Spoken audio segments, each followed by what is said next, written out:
earlier this week, local law enforcement accused federal agents of racial profiling. Why are there so many U.S. citizens being caught up in this operation?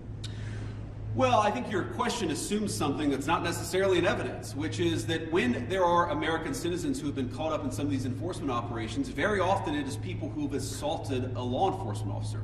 They're not being arrested because they violated the immigration laws. They're being arrested because they punched a federal law enforcement officer. That is a totally reasonable thing.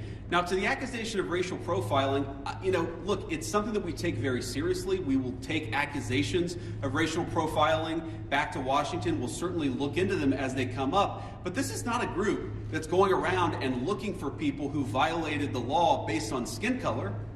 They're looking for people who violated the actual law, the law of our immigration system in this country. And so long as we had more cooperation, I think they could do these things in a much more targeted way. They would actually know where some of the bad guys are. I mean, again, you hear things that are hard to believe, but I've confirmed that they're true.